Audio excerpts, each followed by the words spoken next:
É um prazer muito grande a gente receber hoje pessoas que, de uma certa maneira, e ainda com bastante ênfase, né, ao publicarem esse tipo de obra, preservam a memória da ciência e do conhecimento brasileiro. Faltava fazer alguma coisa sobre o Schemberg político, porque a universidade tinha o centro dele como crítico de arte, e Amélia e Salinas fizeram a obra científica, compilaram toda a obra científica dele. Assim, logo depois, eu conversei com a Amélia e disse que estava faltando uma parte importante da vida do Schemberg, que era a vida dele política. E ele fez, não foi pouca coisa que ele fez na política, né? Mas mais do que o que ele fez, é importante notar que o professor Schemberg, ele já era uma pessoa, ele abraçou um partido clandestino que tinha duas almas, como dizia nosso amigo Gildo Marçal Brandão, uma militarista, positivista, tenentista, e outra civilista, parlamentar, democrática, e o Schemberg certamente fazia parte dessa segunda ala do partido desde sempre. Tem uma coisa interessante, que ele teve acesso aos estudos marxistas na casa dele, através de um parente que já militava na Europa, que ele é filho de imigrantes do leste europeu, né? E ele não teve contato nem com Cristiano Cordeiro, que era fundador do partido, e nem com Leôncio Basbaum, que tinha sido encarregado em 26 de organizar a juventude comunista. Ele não teve contato com essas pessoas, ele aprendeu o marxismo na casa dele.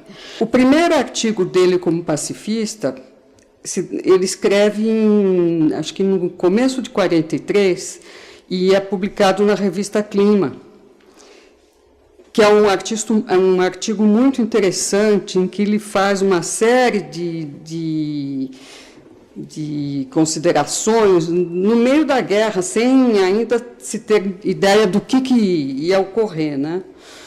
E, em seguida, ele volta e faz um concurso de professor catedrático, e ele acaba sendo paraninfo da turma de 44, substituindo o Monteiro Lobato, que era a pessoa escolhida pela turma e que não veio.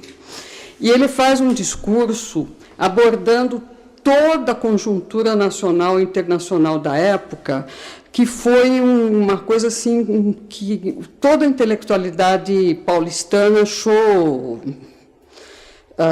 assim, muito impressionante a maneira dele abordar todos os problemas da época, né? E eu acho que ele mostra bem aquela cabeça dele, que ele consegue ligar o internacional com o nacional, a ciência com o desenvolvimento do país. Quer dizer, ele costura todo um painel que, no fundo, vai ser mais ou menos a direção dele ao longo da vida, né? Durante a vida toda, ele manteve sua perspectiva socialista, mas ele nunca foi dogmático. Lá atrás, ainda na década de 40, ele levanta teses e questões que são atuais até hoje, e que as pessoas se deram conta que isso era importante muito depois. Fui aluno do Schemberg no ano fatídico aí de 1968, né? Aluno de pós-graduação. Então, o curso começava, parava, etc. Era muito curioso, tá? Conversei várias vezes com ele. Naquela época eram poucos os alunos de pós-graduação. Tinha um exame final do curso que era feito na casa dele, né? Ele morava aí na São Vicente de Paulo, ele tinha que ir lá, etc., né? E se não respondesse todas as questões, era obrigado a voltar, né? Quer dizer, ele dava uma bibliografia, emprestava um daqueles livros, ele tinha um apartamento entulhado de livros e de quadros belíssimos, dos quais alguns eu me lembro e eles sumiram. Então, era isso. Eu acho que o Schemberg era essencialmente um político conceitual, o que eu, particularmente, faço um esforço enorme para ser também. Né? Quer dizer, ele não era um político de arroz com feijão, e não é que é o que se vê hoje no Brasil. Né? O Brasil hoje está saturado de gente desse tipo, tá? Certo? E muito pouca gente conceitual, que, de fato, conversa, discute, etc. O slide seguinte é um poema feito pelo Haroldo de Campos, que era amigo dele, né? Poema de 84, etc. E esse poema é incrível. Quem conheceu o Schemberg olha esse poema e vê o Schemberg no poema. Né? O olhar transfinito do mar nos ensina a ponderar melhor a indecifrada equação cósmica. Né? Ele tinha aquele olho meio fechado, etc. Né? E, claro, a equação cósmica, porque ele é conhecido internacionalmente na área de física como um astrofísico. Ele tem poucos trabalhos em astrofísica, mas os trabalhos dele em astrofísica são conhecidos até hoje. Depois dessa aula de física, é difícil falar alguma coisa. Quer dizer, no nosso tempo, a especialidade acabou fazendo com que o papel dos homens de ciência ou de letras, etc., se distanciasse do mundo público, né, da vida pública, e se especializasse cada vez mais nos seus campos, perdendo a relação entre a ciência e as perspectivas mais gerais e dos problemas da humanidade em diversas questões, em diversas linhagens de pensamento. Então, esse especialista é um especialista muito distante das questões humanistas. Esse não era o Schemberg.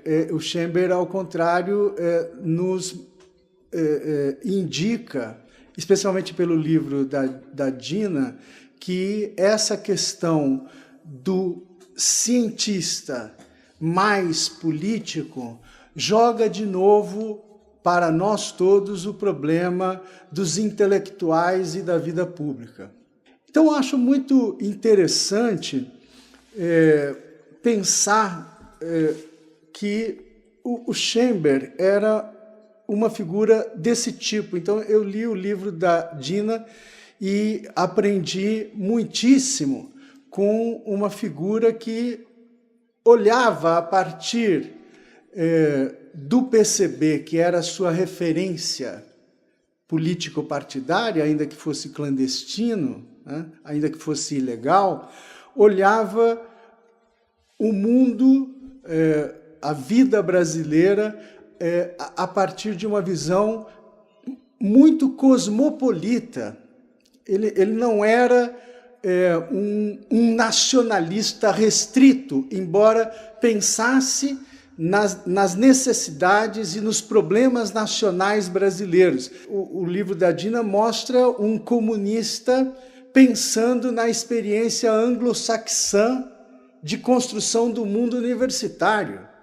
Isso nos anos 40, nos anos 50. É uma pergunta, sugestão, ou para tirar uma dúvida, na verdade, Dina.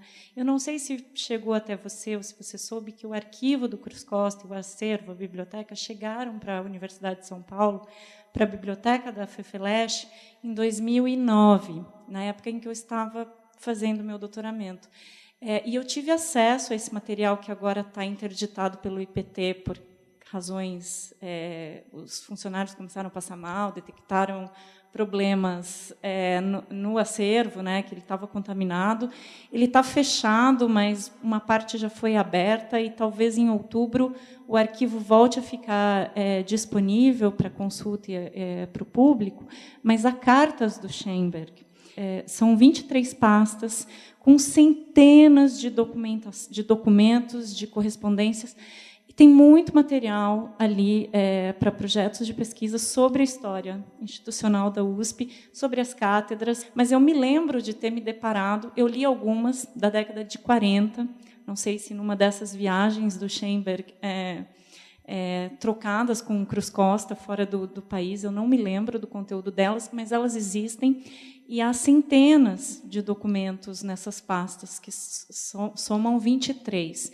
Então, assim, eu acho que a hora que esse material puder ser disponibilizado a público e para os pesquisadores novamente, talvez valha a pena procurar o pessoal do CAP, lá do Centro de Apoio à Pesquisa em História, da História, né, da FEFELESH, e dar uma olhada, de repente, no que tem que possa interessar aí as pesquisas sobre o Schemberg e dar continuidade a toda essa história, a tudo isso que vocês acabaram de falar agora, nesse final.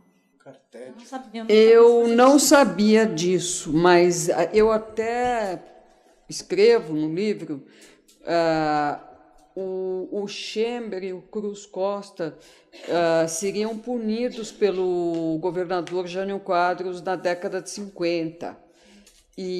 Mas eu nunca consegui ligar o Cruz Costa ao Schemberg. Eu sei que ele, no período que ele ficou no exílio, ele escreveu para Abrão de Moraes e escreveu para outras pessoas, mas essa ligação com o Cruz Costa eu não conhecia. Inclusive, eu não conseguia entender por que punir justamente os dois. Eu não sei, inclusive, qual era a relação do Cruz Costa com o PCB.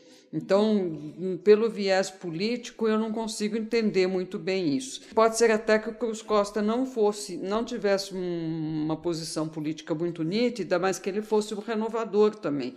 Mas se você começa a pensar nas pessoas que a gente conhecia na época, tal, eu não sei, os renovadores mais visíveis, vamos dizer assim, que eram conhecidos, o Cruz Costa não consta disso, né?